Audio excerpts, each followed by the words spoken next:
ഇന്നത്തേത് ഒരു മീൻ പിടിക്കാൻ പോയ കഥയാണ്. പ്ലാൻ ചെയ്ത് രാവിലെ ഇറങ്ങാനാണെങ്കിലും ഞങ്ങൾ ഇറങ്ങി വന്നപ്പോഴത്തേക്കും നല്ല വെയിലായിട്ടുണ്ട്. അങ്ങനെ ഫസ്റ്റ് സ്പോട്ടിൽ ചെന്നു. പണിയായുധങ്ങളൊക്കെ എടുത്ത് ആളോട് പണി തുടങ്ങിയിട്ടുണ്ട്.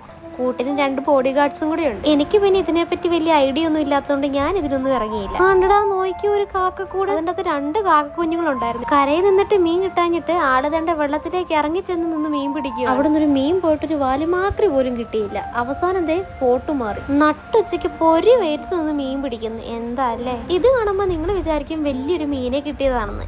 എവിടുന്ന്?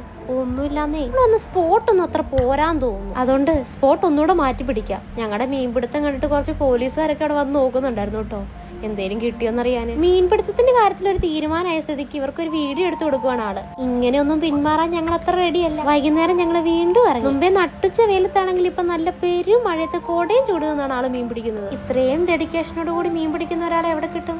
ഈ കഥയുടെ അവസാനം എന്തായെന്ന് നിങ്ങൾക്ക് അറിയണ്ടേ? A few moments later. 1 hour later. Many months later. 2000 years later. അതെ ഗേസ്, കിട്ടി ഗേസ്. നമുക്കൊരു പരലിനെയാണ് കിട്ടിയത്. അങ്ങനെ ഇവൻ നമ്മുടെ മാനം കാത്തു.